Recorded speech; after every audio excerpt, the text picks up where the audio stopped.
si tu savais en ce moment. Tu sais, dans la commune, il y a que des embrouilles. Ouais. Le nombre de gens qui me détestent, genre, c'est un truc de ouf, en fait. Je découvre, tu vois. Ouais, aussi, il s'est fait du fric sur notre dos. Il a fait le Festival des Merveilles, il se fait du fric sur... j'ai été payé 0, donc j'ai travaillé 3 mois gratuits. J'ai beaucoup entendu quand j'ai commencé à être visible que j'avais monté un business tu sais, dans l'antiracisme, quoi. Je me dis franchement, tu sais, pour construire une carrière en se disant je vais faire un business C'est quand même... contre le racisme en France, il faut avoir la foi.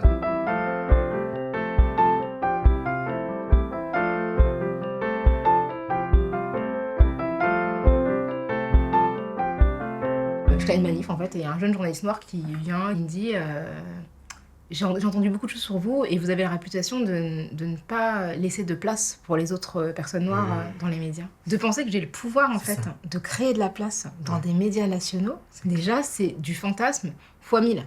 Et j'aimerais bien que dès qu'il y a un événement qui concerne tu vois, le racisme, toute la France ne décide pas de m'appeler au même moment, tu vois, en se disant ah c'est qui la Renoir déjà qui tu vois. À titre perso, hein, j'en ai un peu marre d'être tu vois la femme noire qui va toujours donner de la couleur à des sujets sur le féminisme en général, tu vois. Il y a des potes qui veulent plus me parler ou des gens voilà, que je voulais filmer dans le docu qui ont refusé en me disant c'est bon, c'est fini ça de ce truc de on nous donne la parole, non, nous on fait nos trucs nous-mêmes, par nous, pour nous, et franchement je respecte, tu vois. Mais ça me fait de la peine parce que pour moi le nous trans c'est un nous.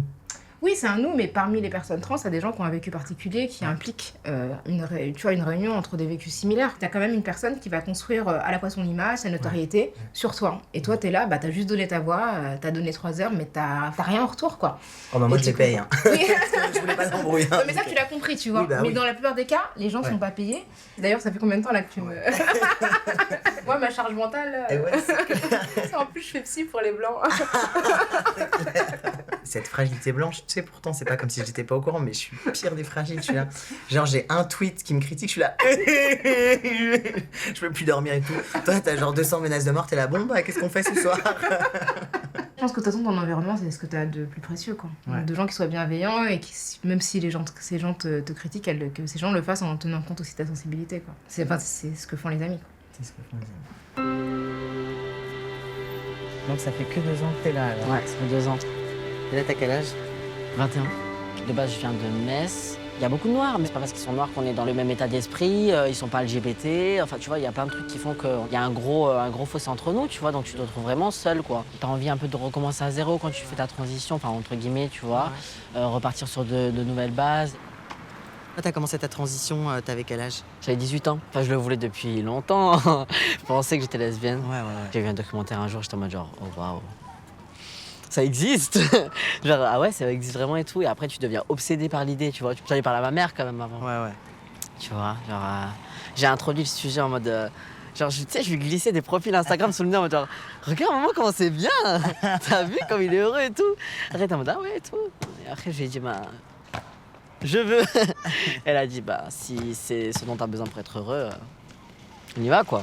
Ah ouais, elle a pas eu de résistance. Non, elle a dit, bah, je vais t'accompagner, quoi. C'est le côté algérien de ma famille. Ma grand-mère, elle a eu 12 enfants. Ma mère, c'est la plus grande. Du coup, c'est elle qui allait aux réunions parents-prof. Elle faisait le résumé à ma grand-mère, tu vois, elle traduisait en français et tout. Enfin, en arabe. Mon père, je l'ai connu, j'avais 14 ans. Il m'a pas élevé, il est parti quand j'étais très bébé. J'ai trouvé via Facebook. Non. Et j'avais peur de faire mon coming out à mon père, parce que mon père, c'est vraiment le cliché de l'homme noir africain, très chrétien, très... tu sais, il a ce côté vraiment, l'homosexualité, c'est une maladie, faut prier pour que le Seigneur te soigne, etc. C'est un truc de blanc, tu vois, il n'y a pas ça chez nous, tu vois. Et je me suis dit, mais il va me rejeter, c'est sûr. C'est sûr à 2000%. Au final, ben, c'est archi bien passé. Ah ouais. Je lui ai fait un message et genre... il m'a dit qu'en gros, il était en décalage avec en quoi il croyait, tu vois, mais qu'il acceptait quand même. Et je me suis dit, non, mais il va avoir du temps, il va prendre du temps. Au final, le lendemain, il m'a envoyé un message pour me demander coucou mon fils, comment tu vas, etc. Sur me genre, ok. Putain. Et depuis, on est beaucoup plus proches, on est vraiment fusionnels maintenant. J'ai eu de la chance. Moi, j'ai grandi dans la culture, enfin dans la religion musulmane et tout, mais on me l'a jamais imposé, tu vois. Moi, ça m'a jamais intéressé, donc... je suis chrétien, donc j'ai pris la religion de mon père. Il allait dans les églises presque uniquement noires, tu vois. Et tu te sens vraiment en lien avec ta communauté, quoi, tu vois. Non mais j'adore la petite déco quoi, carrément. Il y a une salle d'attente en fait dans le couloir. Bienvenue pour votre première séance. Je dis pas que t'as pas de regard quand t'es une femme noire, hein, si. Enfin, Mais voilà. différent, ouais. Mais différent, ouais. Ça va être plus être le regard des mecs cis. Plus particulièrement, tu sais. T'es sexualisé. Ouais, voilà, très sexualisé et tout. Quand tu bascules carrément de l'autre côté, en mode. Tu rentres du coup dans les critères mec noir, t'as le regard vraiment de méfiance des femmes. Dans les magasins, on va plus te suivre et tout. Et les contre-policiers aussi, beaucoup plus. Beaucoup plus. Alors, pendant le confinement, le dernier confinement, j'ai été énormément contrôlé. Alors que. Mais il y avait des trucs, c'était bête. Genre vraiment, je sortais du Franprix avec. Je mettais un pied en dehors du Franprix avec mes sachets. Et le flic, il m'arrête, il me dit, vous étiez où? Devine. J'ai peur qu'on. Pour des courses au Franprix, qu'on me mette à terre et qu'on me bloque la respiration, qu'on me tue, quoi, tu vois.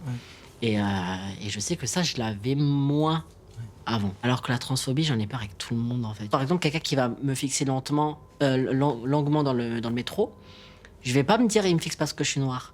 Je vais me dire, il me fixe parce qu'il sait que je suis trans. Ah ouais, Tu vois? Je pense qu'il sait. C'est fou comme on a ce truc-là, moi Tu aussi. vois, j'essaie de tout le temps être persuadé que tout le monde me grille. Voilà. Les mecs cis gays, c'est vraiment. Ils sont lourds. Ils sont très lourds.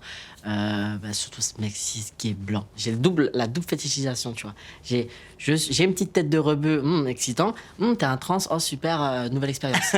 Tu vois. Double Et genre, c'est fétichisation. horrible. Des fois, je reçois des pavés en mode.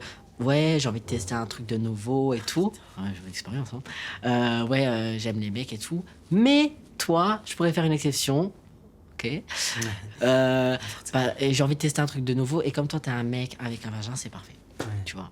Et en plus, t'es un petit rebeu. Ça, on peut avoir un passing de PD aussi parce qu'on est dans des trucs féminins dans notre façon de parler et tout. Féminin, ouais. Qui Ouais, fait on m'a qu'on peut déjà être dit. lu comme gay, quoi. Enfin, Ouais. je veux dire, toi, on peut penser que t'es PD. Ouais, moi carrément. aussi, enfin, Il y a tu vois. plein de gens qui le pensent. La plupart Ça, des je vais mecs le trans. déranger, hein. Ouais, non, bah non, Ouais, c'est ouais. cool.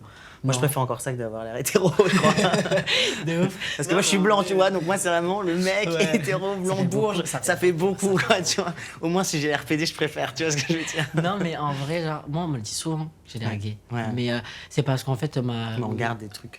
Ouais, et puis même, je le tasse pas. Quand je vais te lancer des pics, j'adore te le faire en mode bitchy, c'est comme ça que je suis, tu vois. J'imagine aussi, voilà, quand t'es racisé, que ça doit être vraiment plus facile, plus fluide d'être avec aussi une personne racisée. Pour moi, hein, il y a quelque chose en plus. C'est pas quelque chose dont j'ai envie de me passer maintenant, en fait. Parce que t'as toujours une base quand t'es noir qui est similaire à tout le monde. Et dans tes amitiés, justement, est-ce que tu sens aussi cette importance d'être avec des personnes racisées et queer ou pour le coup J'ai un pote blanc. Ouais, t'as un pote blanc. Un. Ah ouais. Un seul. Un seul. Vraiment, vraiment. Un qui a survécu. Un, et parce qu'il Il est est trans. trans. Ah voilà, je te kiffe.